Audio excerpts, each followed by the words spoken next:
우리에게 좀 더 예미야서의 말씀을 주일날 분단에서 듣고 있는데, 이 바빌론의 70년 포로 생활을 끝내고 돌아온 하나님 백성들은 주변 원수들로부터 끊임없는 방해와 협박과 유혹을 받으면서도 그 모든 것들을 다 이겨내고 다 무너지고 불타버린 예루살렘 성벽을 기적같이 52일이라는 그런 짧은 기간 속에 무너진 예루살렘 성벽을 다시 일으켜 세웠습니다. 좀 혼신의 힘을 다해서 무너진 성벽을 이렇게 세웠습니다. 사람들이 볼 때 기적이다 생각할 만큼 그런 최선을 다해서 성벽 재건에 힘을 모았습니다. 한 손은 창을 잡고 한 손에는 호미를 들고 그 일을 해낸 것입니다. 잠을 자지 않고 교대하면서 그 일을 해냈습니다. 이렇게 무너진 예루살렘 성벽을 6장 15절에 보면 재건을 하게 되는데, 이 백성들이 이제 그 성벽 완공식을 끝내고 몇 날이 안 돼서, 날짜는 7월 1일인데 그 유대인의 달력이고, 바로 그때가 나팔절이라고 따지고 말하는 우리 추석 같은 그런 명절입니다. 마치 명절이었고, 또 그날은 우리 일반적인 민간적인 달력으로 보면 이 달력의 의미가 우리도 음력 양력인 것처럼 실제 그들의 달력으로 보면 새해 첫날입니다.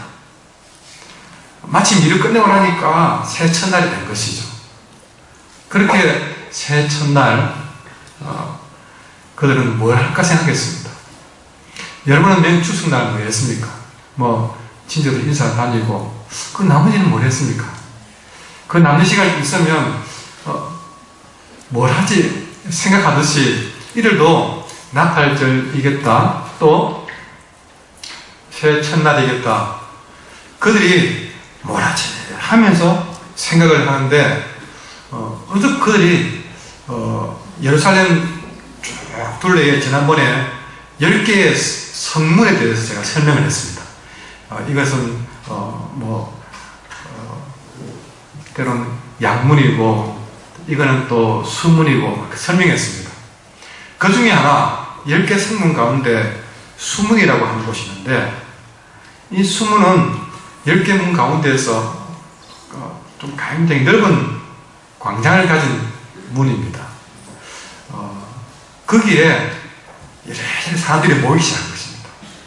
바람 쐬듯이, 마치 보면 바람 쐬듯이, 누가 무슨 모이라 홍보를 한 것도 아닌데 그렇게 사람들이 이상하게 이렇게 마치 홀린 듯이 그렇게 수문학 광장으로 사람들이 몰려들었습니다. 다시 말하지만 어느 누구도 강요를 했거나 홍보를 한 것이 아닙니다.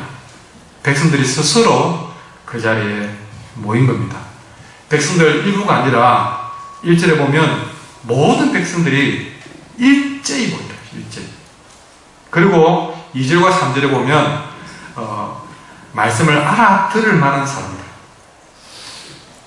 그런 사람들이 일제히 수문학 광장으로 모였습니다. 저는 압니다. 이런 일들은 하나님밖에 하실 분이 없다고 저는 믿습니다. 이 일은 하나님이 하신 일입니다. 하나님이 은혜를 사모하는 마음을 백성들 마음에 부어준 것입니다. 우리 한국의 교인들도 주일날 나올 때 마음이 이랬으면 좋겠습니다. 안 나가면 혼날 것 같아서 눈치 보고, 그게 아니라 주일을 기다리고 주일이 되면 정말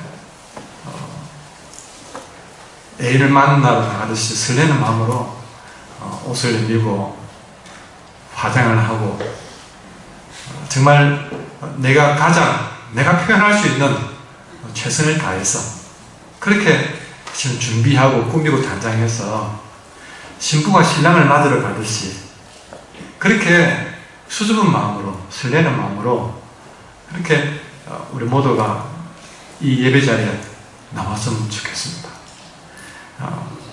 이렇게 나온 백성들이 아까 뭐 했습니까?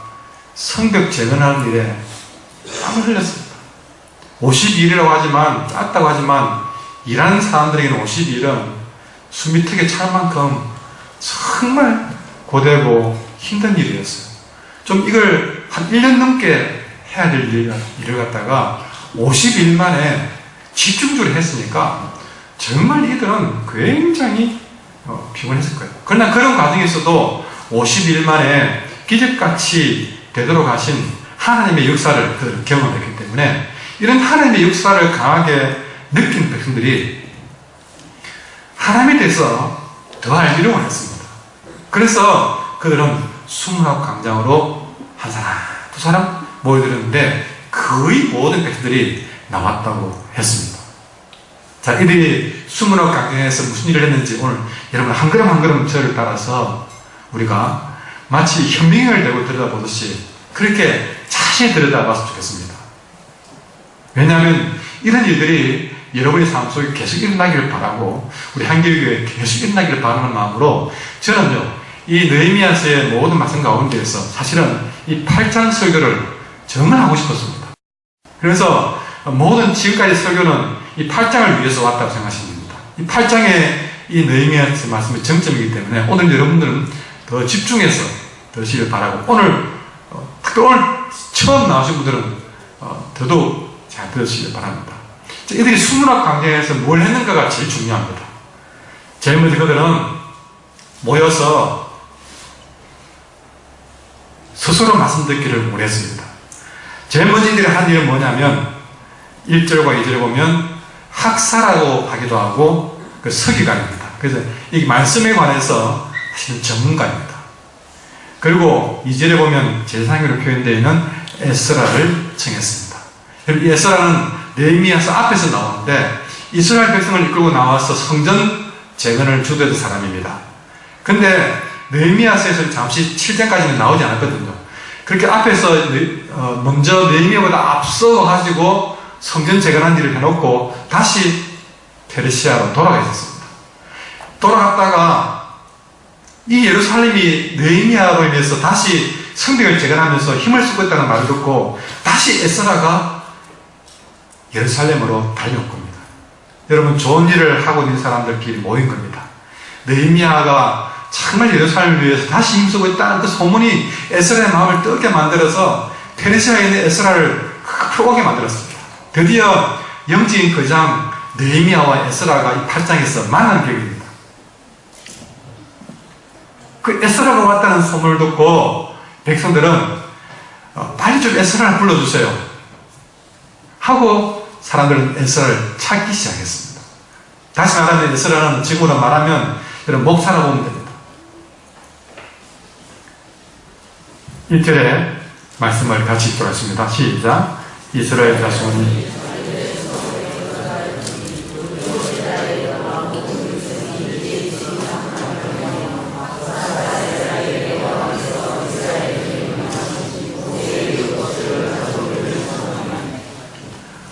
이스라엘 백성들이 에스라를 불렀습니다. 그리고 에스라에게 모세율법책을 하나님께서 명령하신 모세율법책을 가져와서 읽어주십시오. 그랬습니다. 여러분 지금은 여러분 손에 다 성경책이 있는데 이때는 이런 종이가 없기 때문에 일반 사람들은 성경책을 볼 수가 없습니다. 그래서 이런 에스라 같은 이런 사람들만 겨우 성경을 가지고 있는데 그 성경책도 이런 성경책이 아닙니다. 여러분 저 어디 장판집에 가보면 둘둘 많은 장판을 두루 많은 거 있죠. 그런 두루마리식으로 굉장히 큰 여러분 이 종이는 이런 때 아니기 때문에 질이 좋지 않은 그런 상황입니다. 두꺼운 가죽이나 아니면 그런 용지로 가지고 성경책을 만들었는데 그 크기가 마치 장판처럼 둘둘 말아가지고 그 한 권에 다 들었느냐? 여러분, 그걸 아무리 작게 써도 그게 다 쓸 수 없습니다. 그러니까, 그 당시 모세의 일법책은 모세의 창세기, 출애굽기, 레위기, 민수기, 신명기 같은 책인데, 그걸 한 5권만 챙겨와도요, 레인들이 몇 명이 달려가가지고, 이런 성경책을 끙끙 들고 와가지고, 한 명이 한 개씩 들고 와서 줄을 서가지고 쌓아놓아야 될 그런 크기의 책입니다. 그런 집에는 있을 수가 없습니다. 이런 에스라 같은 사람들이 읽어주지 않으면 말씀을 들을 기회가 없는 거예요. 그 말씀을 에스라에게 좀 들려달라고 부탁한 겁니다. 여러분, 이 말씀을 읽어달라고 부탁한 사람들이 누굽니까? 바로 앞에까지 다 무너진 예루살렘 성벽을 52일이라고 하는 짧은 기간 동안에 마치 100m 전력 질주하듯이 그렇게 최선을 다해서 아까 말씀 숨이 크게 차도록 그들은 노동을 했습니다. 얼마나 피곤하고 힘들겠습니까? 얼마나 쉬고 싶겠습니까? 여기 울산 온양 지역은 공단이기 때문에 2교대, 3교대 근무자들이 참 많습니다. 아마 이 시간 예배를 드리는 분 가운데에도 교대 근무를 하고 사실은 바로 오신 분, 잠도 못 자고 오신 분도 있을 겁니다. 예. 몰려오는 잠이 있으면 그분과 함께 푹 주무시길 바랍니다. 예. 여기서 쉬셔도 괜찮습니다. 근데 여러분, 그런 순간에 되면 집에 가서 얼마나 쉬고 싶겠습니까? 사실은 이 시간에 잠 못 자고 있으면요, 거의 맨정신, 몽롱한 상황에서 정말 어디 가서 머리를 다 하면 그냥 코를 골고 같은 쉬고 싶은 생각밖에 들지 않을 겁니다. 근데 여러분도 고생했지만 이 이스라엘 백성은 52일 동안 죽을 힘을 다했기 때문에 이 사람들은 쉬어야 될 사람들입니다.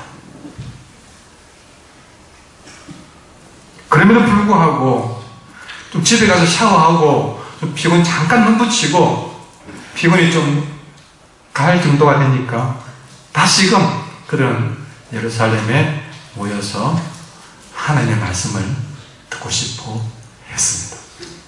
뭘 말합니까? 육신이 쉬고 싶은 욕구보다 주의 말씀을 듣고 싶은 영적인 열망이 더 크다는 뜻입니다.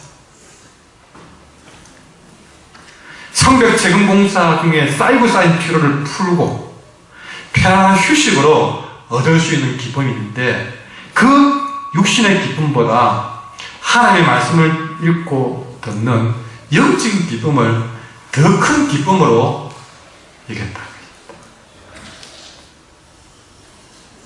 3절에 보면 이 백성들이 그 주의 말씀을 얼마나 사모했는지를 보여주는데 여러분, 그들은 새벽부터 정오까지, 새벽부터 정오까지는 한 대충 6시간쯤 됩니다. 그 6시간이라고 하는 시간까지 그 율법책에 그들은 귀를 피곤한 몸입니다. 근데 그들은 이 새벽이라 그러면요, 그냥 딱 새벽이 아니라 해가 뜨기 시작한 시점. 여러분, 왜 해가 뜨기 시작한 시점을 그들은 말씀을 읽는데 어떻게 했을까요? 사실은요, 이들은 모이기는 해 뜨기 전부터 모인 것 같습니다. 새벽부터 해가 뜨기도 전에 모여서 성경을 읽어달라고 부탁했고, 근데 해가 뜨기 전에 모였지만 어두워서 성경을 읽을 수가 없습니다.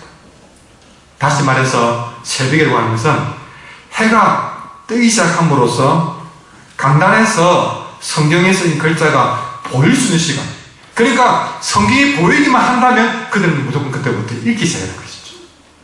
사모하면 여러분, 밥 먹기를 사모하면요, 그냥 상만 펴놔도 바로 그 앞에 아무것도 없는데도 미리 와서 앉아있습니다. 밥 먹기 싫으면 다 펴놔도 멀찌감치 앉아있지만요, 배고프고 먹고 싶은 사람들은요, 상만 펴놔도 그 자리에 와서 다 앉아가지고 기다리고 있습니다.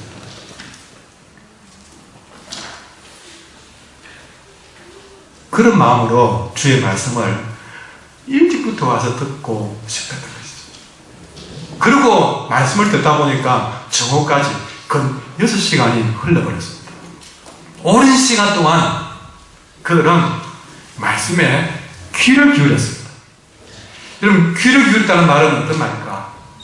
여러분, 여기 로또 한번 여러분 사보신 분 계시죠? 예, 괜찮습니다. 잘했습니다. 당첨되시면 꼭 그런 걸 물어보면 제가 그 당첨되면 뭐 할 건데 그러면 대부분이 또 그러대 또 목사들하고 교회를 위해서 제가요 헌금할 겁니다. 교회비 다 갚을 겁니다. 그래서 그래 주십시오.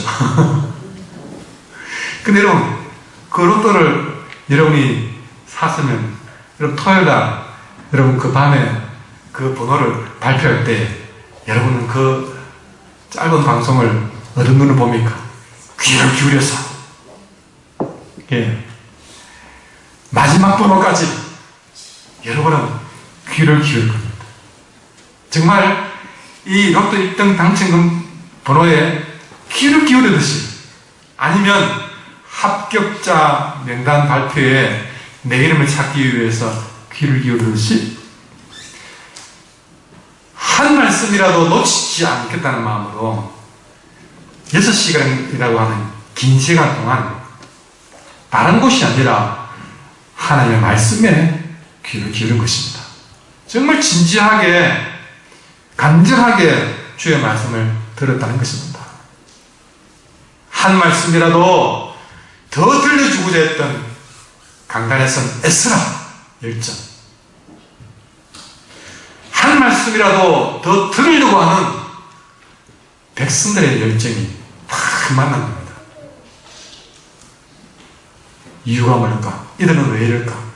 시편 119편 72절에 보면 주의 입의 법이, 다시 말해서 주님 입에서 나오는 말씀이 내게는 천천 금은보다 좋습니다.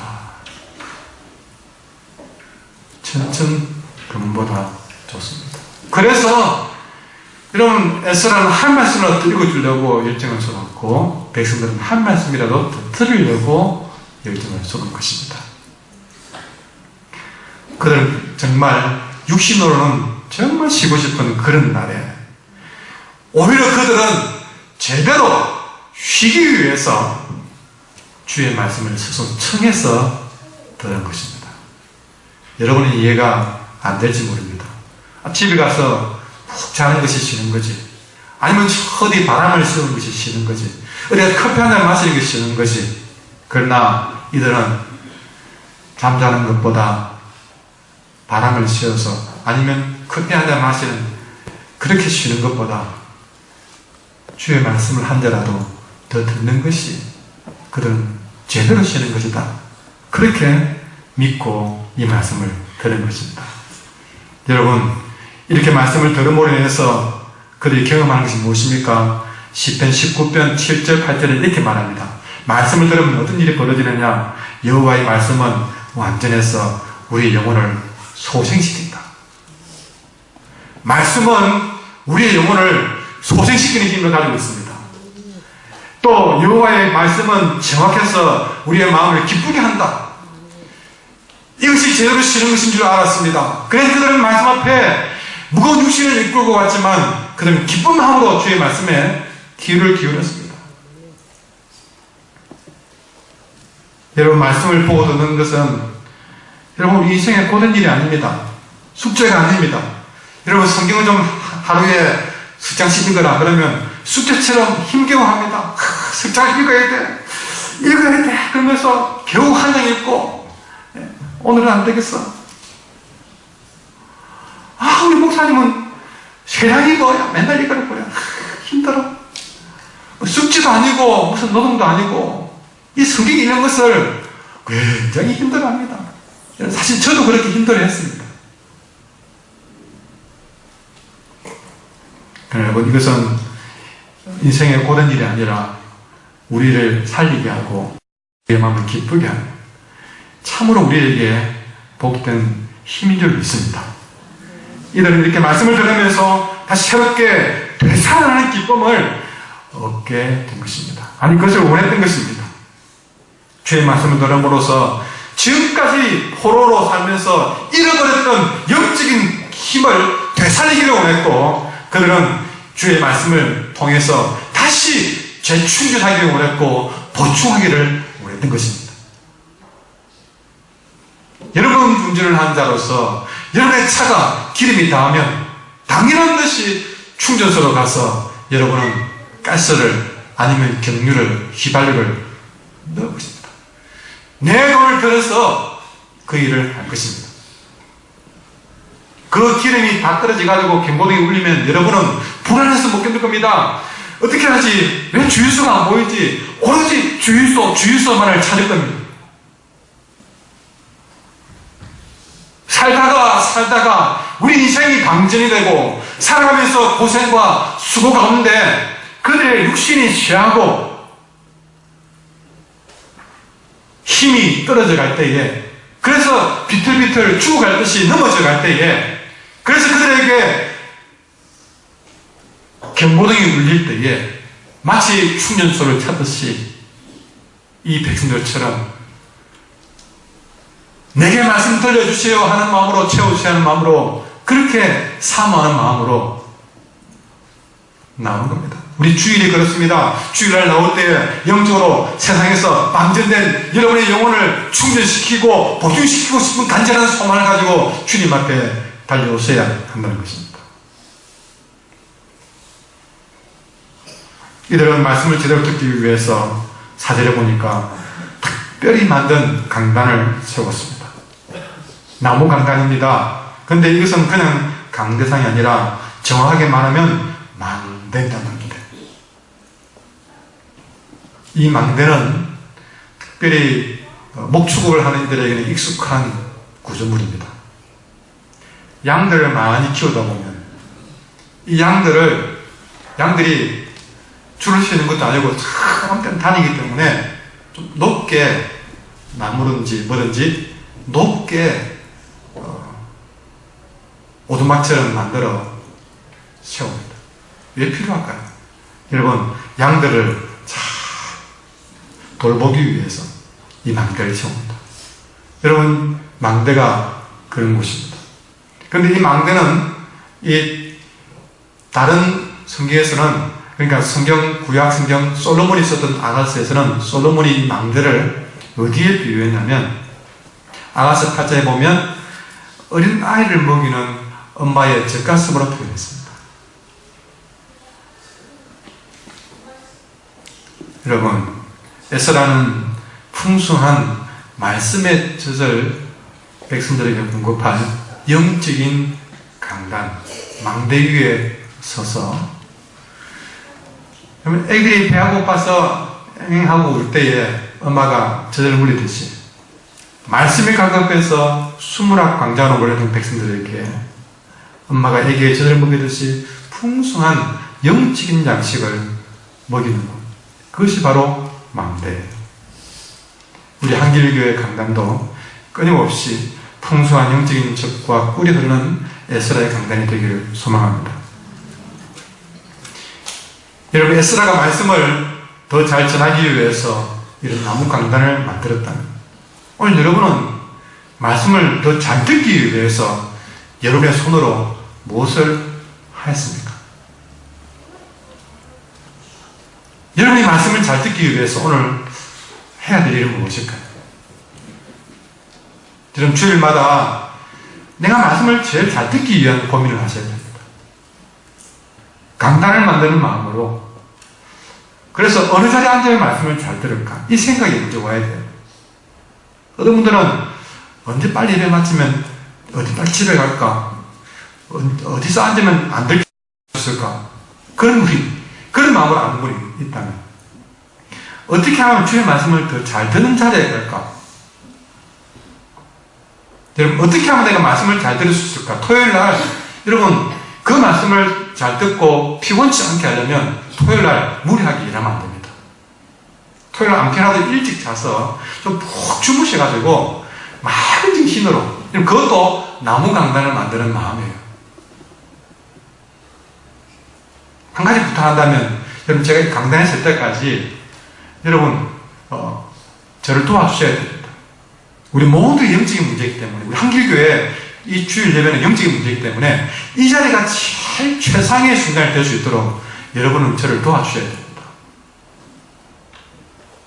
제 마음의 문제, 제 육신의 문제, 이 모든 것은 우리 가정의 문제가 아닙니다. 우리 모든 성도의 문제입니다. 이 문제를 여러분, 저희 한종환이가 중요해서가 아니라 이 강단에서 최상의 상태에서 말씀이 팍 뻗어져 나올 수 있도록 여러분은 기도해주고, 때로는 부도하지만 여러분 이 예배 시간 직전까지는 이 말씀이 기쁘게 흘러갈 수 있도록 여러분 여기서 강단에 기도하실 때에도 그렇게 여러분 마음에, 여러분 영적인 부분에, 육신적인 힘에 힘을 더하는 기도를 해줘야 됩니다. 마치 아론과 훌이 모세의 팔을 뜯어받듯이 여러분 모세가 그들에게 그렇게 소중해서가 아닙니다. 모두를 위해서 그렇게 힘을 모아줘서 이 말씀이 전해진 순간에는 최상의 것이 될 수 있도록 그렇게 온 한국의 성도들이 이렇게 힘을 모아야 된다는 것이죠.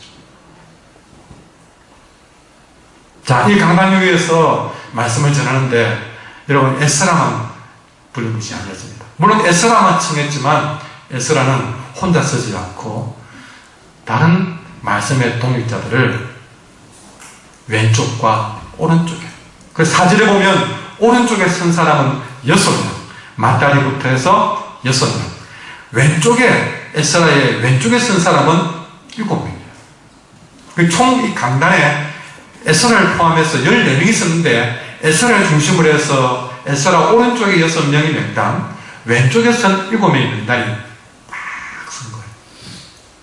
왜 있었을까? 여러분 창세기부터 성경을 쫙 읽어 나갑니다. 모세오기니까 이거 나오면 아무리 에스라가 대단해도 여러분 그도 인간이기 때문에 다 못 읽어 나갑니다. 그래서 창세기 1장부터 태초에 하나님이 천지를 창조하신 말씀을 쫙 읽어 나가다가 아브라함 이야기, 이삭 이야기, 요셉 얘기 나가다가 목도 쉬고, 여러분 거기에 몇 명이 있습니까? 수만 명이 모였는데 이런 그런 과정에서 살살할 수 있겠습니까? 큰 소리로 들으라고 읽으니 감당이 되겠습니까? 그렇게 말씀을 에스라가 읽어 나가다가 이제 목이 쉬고 힘이 빠지면 그 다음 단계 누군지 모르지만 이 13명의 교육자들이 투입이 돼가지고 이어서 말씀을 읽는 거예요. 그 사람이 지치면 그 다음 사람이 계속 큰 소리로 이 말씀을 읽어 나갑니다. 올림소리 좀 잡아주세요. 그렇기 위해서 14명이 강단 위에 서 있습니다. 근데 여기서 끝나지 않습니다. 7절에 보면 앉아있는 그곳에 중간중간에 레위인들이 앉았는데 그 명단이 예수와부터 해서 레위인들이라고 되어 있습니다. 이들이 백성들 중간중간에 앉아있는 겁니다. 상상해 보십시오. 그때는 마이크가 없습니다. 중간중간에 서 있습니다. 근데 여러분 참고로 이 이스라엘 백성들은 바로 지금 이 순간에는 예루살렘이 있지만 얼마쯤 하더라도 페르시아의 바빌론의 포로로, 그것도 70년 이상, 어떤 사람은 100년 동안 거기서 나고 사는 사람들이 있습니다. 여러분 우리가 한 잠시 36년 동안 일제강점기에 있었지만 그 기간 동안에도 많은 사람들이 우리 이름을 빼앗기고 말을 빼앗기면서 일본 말로, 그래서 그 시대에 할머니들은 이런 공부를 따로 안 해도 할머니 할아버지들은요 일본 말을 제법했습니다. 근데 우리나라에 살면서 했기 때문에 그래도 좀 괜찮은데 이들은 페르시아의 포로로 잡혀가는 사람들입니다. 거기는 히브리어를 쓰지 않습니다. 거기에는 그 지역말, 다시 말해서 영어가 아닌 갈대아를 쓰는데 이 갈대아어를 쓰면서 태어날 때부터 그 갈대아를 쓰고, 물론 엄마가 히브리어, 아빠가 히브리어를 하지만 그 모든 공간이 갈대아를 쓰기 때문에 그들의 히브리어보다는 갈대아어가 더 익숙한 사람들입니다. 그럼 외국에서 이민 갔다가 온 사람들 보십시오. 한국말을 잘 못 알아들어가지고 겨우겨우 이제 한국말을 알아듣는 정도. 자, 그런 상황에서 말씀을 전하게 될 때에 여러분 앞에서는 팍 차고 나오는데 백성들이 그 말씀을 들을 수 있습니까? 물론 히브리어 아는 사람들은 그 말씀 나올 때마다 아멘 아멘 하면 봤는데 많은 숫자가 사실은 말을 못 하던 겁니다. 그래서 레인들이 중간에 있어서 강단에서는 히브리어로 말씀이 읽어지면 군데군데 앉아가지고 갈대아의 사람들 속에서 레인들이 다시 말해서 갈대아로 통역해 주는 겁니다.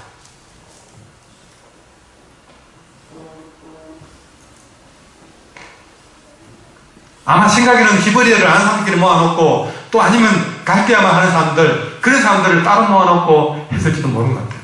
그래가지고 레인들이 중간중간에서 통역해주고 또 7절에 나오는 것처럼 그 말씀이 선포될 때에 때로는 중간중간에 이해를 못하는 사람들이 있습니다. 처음 듣거나 어려운 사람들이 있습니다. 그래서 저게 무슨 말씀이요? 그러면 그때 옆에 서 있는 레인들이 그 말씀은 이런 뜻입니다 하고 해석해주고 뚜렷하고 분명하고 정확하고 이해하기 쉽게 설명해주는 일들을 중간중간에 선 레인들이 했다는 것이죠. 이렇게 강단에서는 강단에서 또 강단 아래에서는 레인들이 구석구석에서 하나님의 말씀을 전하는데 이를 섬겼다는 것입니다. 여러분, 이렇게 4절과 5절에 7절에 나오는 말씀의 동역자들이 마치 출애굽기에 나오는 여러분 모세의 두 팔을 밭에 든 아론과 훌처럼 강단에서 힘있게 말씀이 전파될 때에 강단 위에서 아래에서 그들은 말씀을 섬겼습니다. 여러분, 이것이 우리 한길교회에도 일어나기를 원합니다.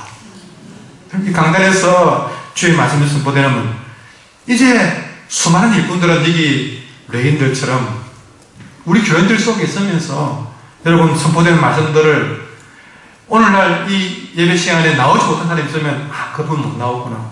그러면 여러분 그를 찾아가서 아니면 간단하게라도 오늘 지난주 오늘 안 보이대요. 오늘 말씀은요 이런 말씀이었어요. 우리 교인 중에 이런 분이 나오면 얼마나 좋겠습니까? 그리고 말씀을 이해하지 못한 분이 있으면 그분에게 오늘 말씀은 이렇게 풀립니다. 말씀을 잘못 들은 분이 있으면 그 말씀의 오해를 풀어서 그 말씀은 이런 뜻으로 표현된 겁니다. 여러분이 하나님께 일꾼으로 시험받은 이유가 바로 거기에 있습니다. 말씀의 그림돌이 되는 사람들은 하나님 일꾼 될 자격이 없습니다. 그러나 여러분들이 어떤 행편이 있든지 여러분이 기관에 모여도 여러분 다른 것보다 여러분이 이 말씀이 더 잘 들려지고 흘러가도록 기관의 일을 하셔야 되고 특히 사랑방 모임에서는 더더욱 말씀을 가지고 나누는 자리니 거기서는 서로 그렇게 말씀을 가지고 서로 낭독해주고 해석해주는 그런 마음으로 서로 섬겨야 될 줄 믿습니다.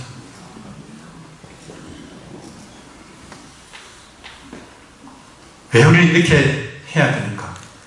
말씀을 깨닫기 위해서 그렇습니다. 말씀을 잘 깨닫기 위해서 그렇게 해야 됩니다.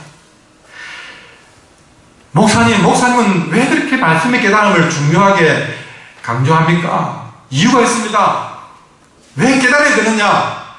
여러분, 우리는 깨달은 만큼 실천할 수밖에 없기 때문입니다. 아무리 많이 들어도 깨달아지지 않으면 실천을 안 합니다. 내가 깨달은 만큼 실천하게 되어 있습니다. 그래서 깨닫게 되는 것이 중요한 것이죠. 여러분이 우리 교회를 위해서 섬겨질 게 뭐냐? 말씀을 깨닫기 하기 위해서 도와줘야 됩니다. 그러면 그만큼 그들이 성장하고 그들이 실천을 할 수 있게 되는 겁니다. 우리는 깨달은 만큼 잘하게 되어 있습니다. 아무리 우리가 말씀을 많이 듣고 들어도 깨달음이 없으면 결코 한 걸음도 더 나갈 수가 없습니다. 마치 우리가 아무리 음식을 많이 먹어도 그 음식을 소화시키지 않으면 그 음식 우리의 피가 되고 살 수 없는 것과 마찬가지입니다.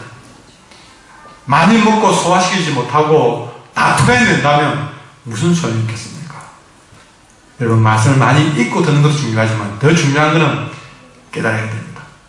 그래야 우리가 실천하고 잘하고 나아갈 수 있습니다. 이걸 위해서 우리 모든 일꾼들은 오늘 이 강단에 또 강단 아래 쓴 레인들처럼 힘을 모아야 됩니다.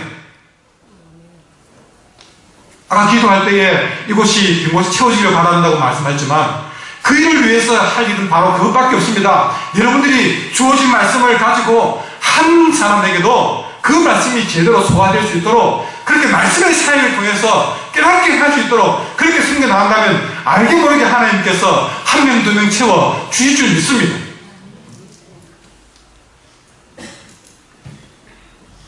이렇게 말씀이 깨달아지고 전파될 때에 백성들 속에 놀라운 일들이 이제 일어나게 되었습니다.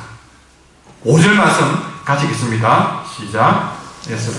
모든 백성이 서서 그를 맹선을 힘을 차니 힘을 찰 때에 모든 백성이 일었습니다. 여러분, 에스라가 성경책을 강단 위에서 펴는 순간이었습니다. 읽지도 않았습니다. 이 성경을 펴는 순간부터 이 백성들은 마치 지났던 듯이 발딱 일어섰습니다. 요즘은 그렇게 안 하지만 예전에 저희들 우리가 살아갈 때 여러분 무슨 음악이 들리거나 하면 여러분 예국가를 하든지 그렇게 하기 위해서 딱 일어섰어요.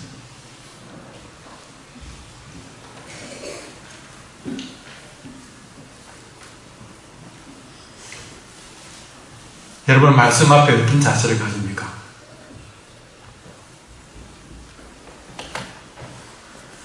정말 쉽지 않은 모습들, 말씀을 읽기도 전에 벌떡 일었습니다. 창세기 41장 40절에 보면요 이런 말씀이 있습니다. 요셉이 바로 앞에 섰다. 여러분 요셉이 바로 왕 앞에 섰다는 것이죠.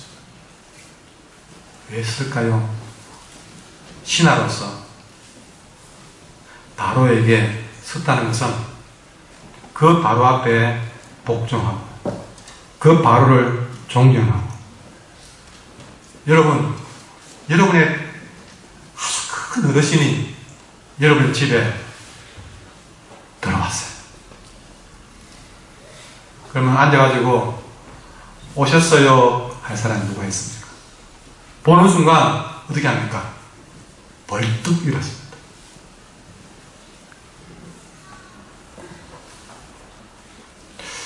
왜 우리는 하나님 말씀 앞에 이러지 못할까요? 기본 시작부터 말씀이 선포되기 전부터 말씀에 대한 자세가 너무 우리는 이들과 다르다는 것이죠. 앉아서 들을 수가 없어서 감히 앉아서 들을 수가 없어서 일어났습니다. 왕 앞에 선 신하처럼 복종하겠다는 마음으로 서는 자가 없습니다. 존경하는 마음으로 서는 자가 없습니다.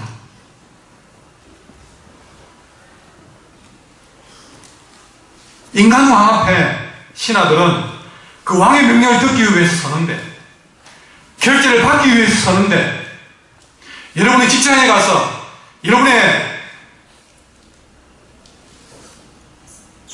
온갖 모욕을 주고 인간적으로는 참으로 못된 그런 사람 앞에도 여러분은 결제를 받기 위해서 서는데, 천지를 창조하시고 우주를 운행하시는 그분이 말씀하시는데 우리는 그 말씀 앞에 감히 설하고도 준비도 안 되어 있습니다. 아무런 존경심도 그분에 대한 복종심도 우리 마음속에 살지 못합니다. 그저 아무도 모르는 그 일꾼들도 주인 앞에 설 줄 아는데 그 주인 앞에 서서 해야 될 일을 지시받을 때 서서 듣는데 하나님을 경외한다고 하는 자들이 주의 말씀을 듣는 자리에 있어서 아무런 경외심이 없다는 것이 이 시대의 불행입니다. 교회마다 의자를 무슨 쇼파도 아닌 것처럼 다 만들어서 편히 쉬게 만듭니다.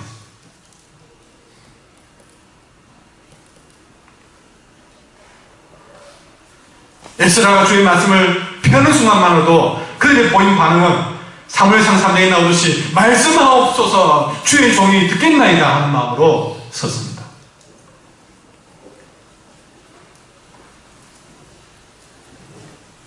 여러분, 이런 마음으로 말씀을 들으니 어떤 반응이 일어납니까? 6절에 보니까 그들은 주의 말씀이 선포될 때에 손을 들고 아멘, 아멘으로 응답했습니다. 여러분 기억하십시오. 이때는 에스라가 설교한 게 아닙니다. 성경 본문만 읽은 겁니다.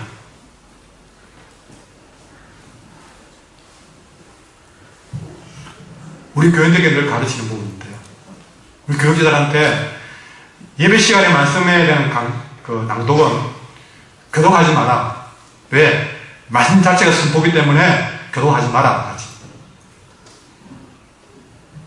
그리고 우리는 성경 낭독자를 특별히 임명해 세워서 읽힙니다. 그때 집중하라고 가르칩니다. 설교 시간보다 더 집중해서 본문을 읽으라고 가르칩니다. 그래서 성경 낭독자들은 미리 성경을 받아가지고 몇 번 기도한 마음으로 읽고 오셔가지고 낭독합니다.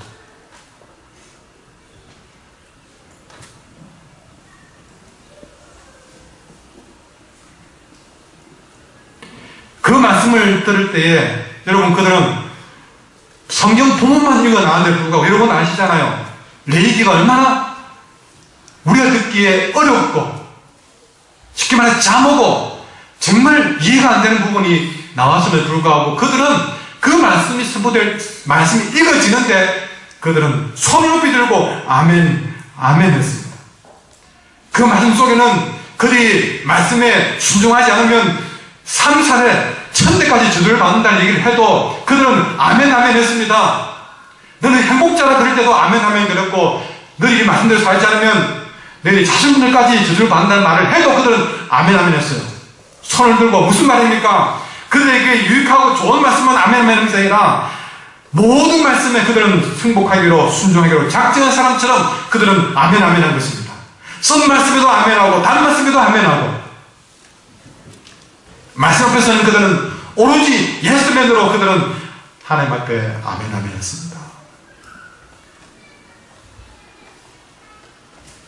그리고 그들은 에스라가 강단에서 송축하니까 그 노래소리를 성금만 부족해가지고 송축하는 순간에서는요 그들은 몸을 굽혀서 얼굴을 땅에 대고 얼마나 굽혔으면 얼굴이 땅에 닿을 정도로 하나님께 경배했다.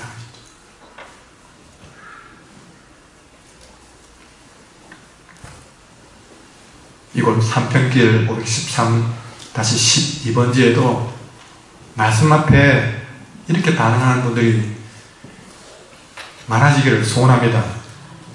결국 이렇게 말씀을 들으니까 이 말씀이 귀에 들어오는 순간 9절에 이 말씀을 듣고 이곳저곳에서 울음이 터지기 시작했습니다.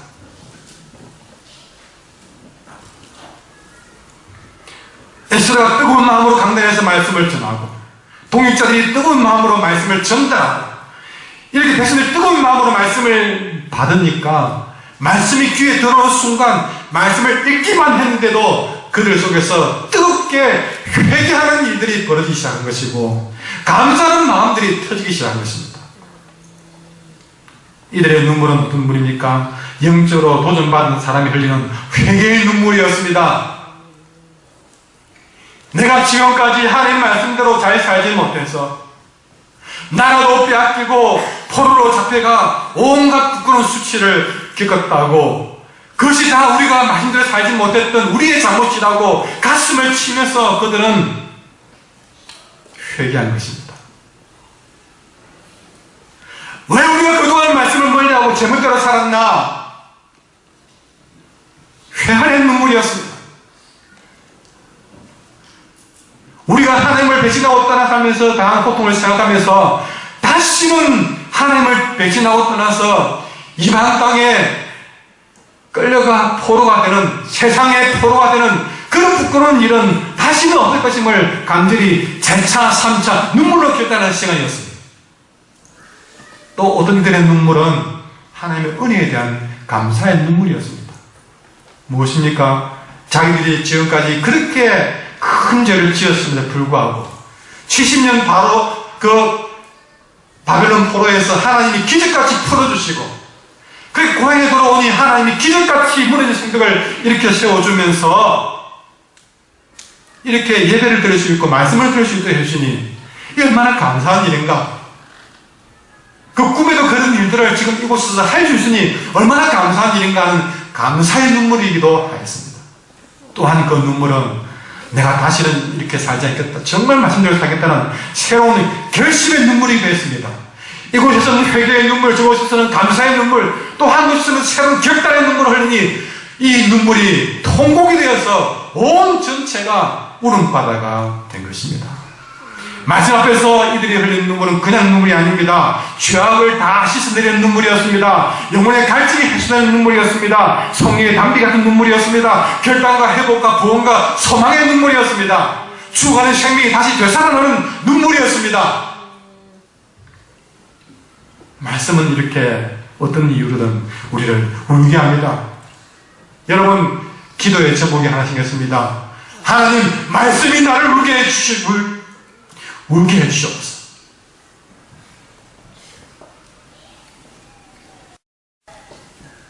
하나님 말씀이 내 영혼을 찔러 쪼개며 울게 해주시옵소서.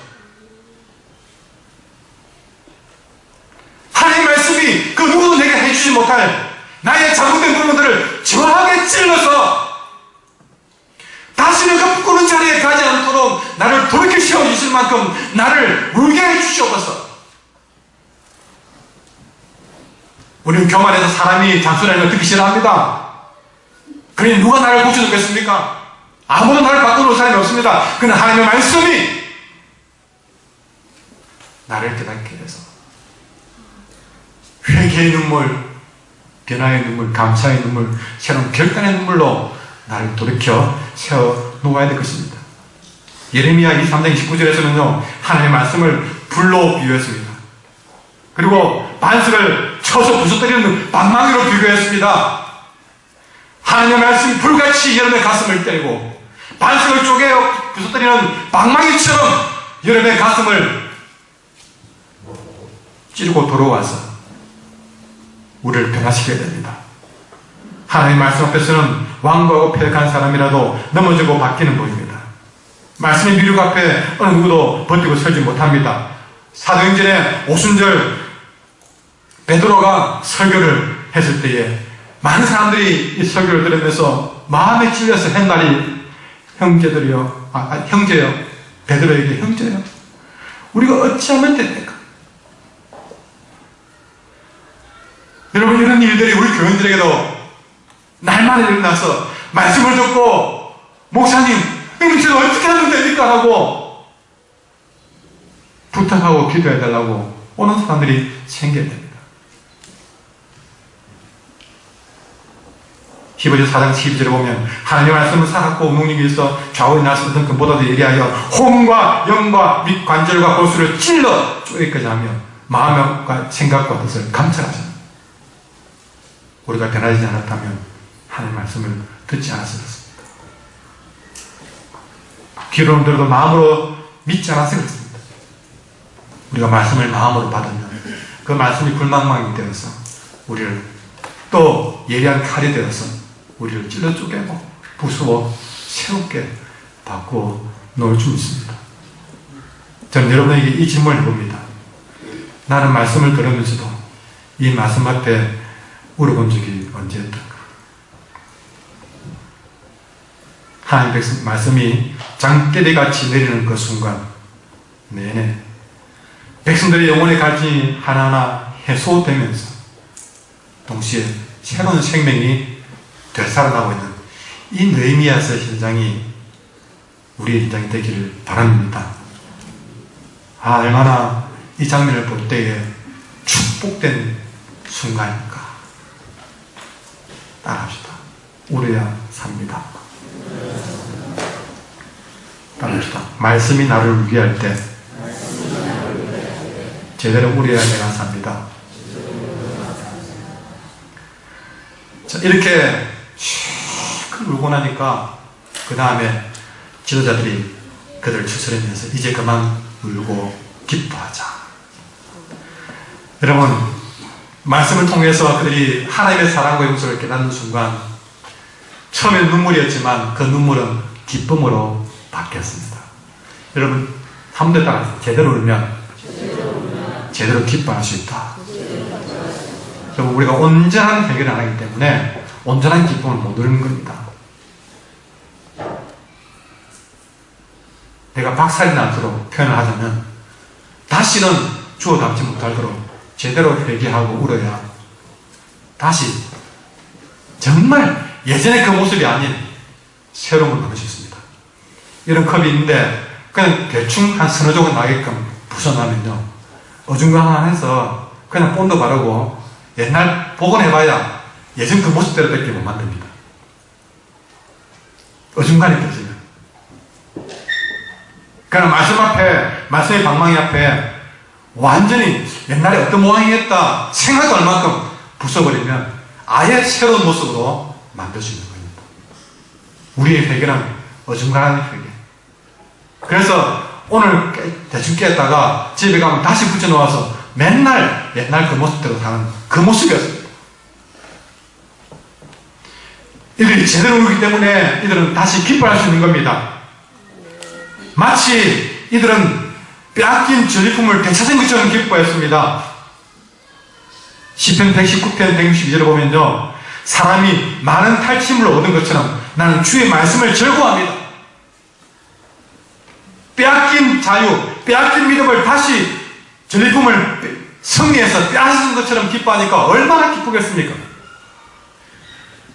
여러분, 우리가 광복절이 왜 기쁩니까? 빼앗긴 나라를 되찾은 기쁨이기 때문에 너무나 기뻐서 회개를 들고 온 국민들이 먹이시도록 그렇게 대한민국 소리를 외쳤다면 우리 역시도 잃어버린 신앙과 잃어버린 영혼의 기쁨들을 온전한 회개를 통해서 다시 한번 온전히 되찾을 때에 온전한 기쁨을 얻을 수가 있는 것입니다.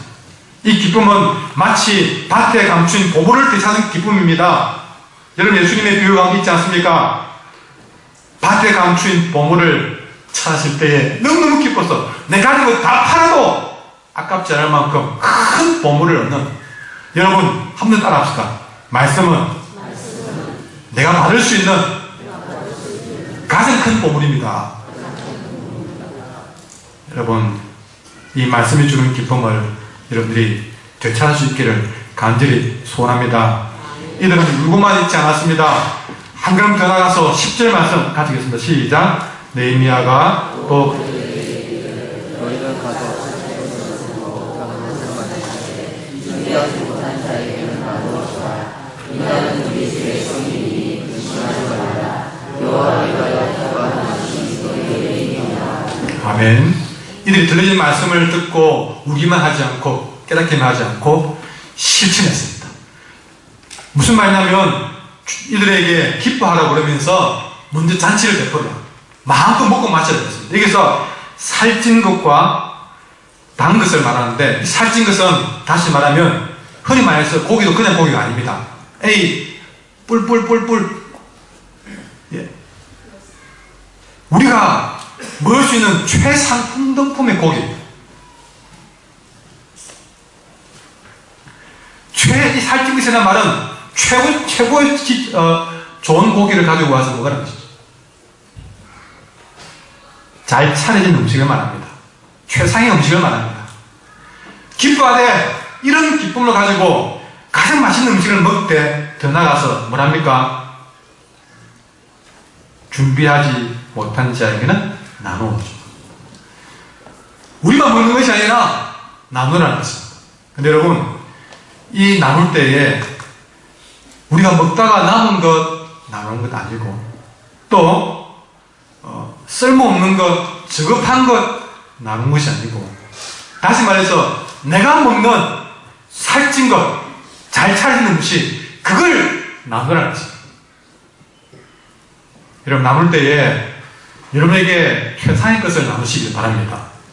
이런 결단의 모습들을 그들은 펼쳐나가는 것을 오늘 본문에서 보게 됩니다.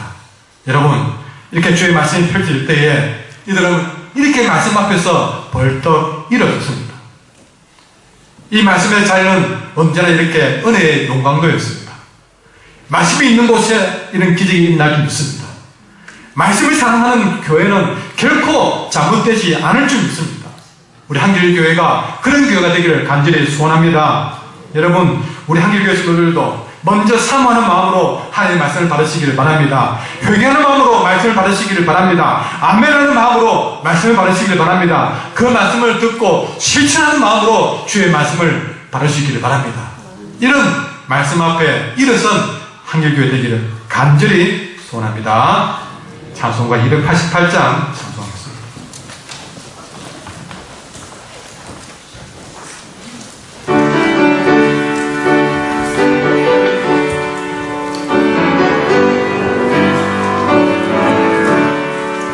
예수를 나의 구주 삼고 성령과 피로써 거듭나니 이 세상에서 내 영혼이 하늘의 영광 누리로라.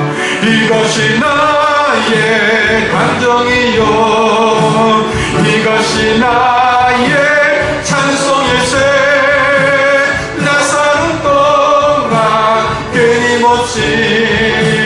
구주를 찬송하리로다. 온전히 주께 맡긴 내 영 사랑의 음성을 걷는 중에 천사들 왕래하는 것과 하늘의 영광 보리로다. 이것이 나의 간정이요 이것이 나의 찬송일세. 나 사는 동안 끊임없이 구주를 찬송하리로다. 주 안에 기쁨 누림으로 마음의 풍랑이 잔잔하니 세상과 나는 간 곳 없고 구속한 주가 보이노라. 이것이 나의 간증이요 이것이 나의 찬송일세. 나 사는 동안 끊임없이 구주를 찬송하리로다.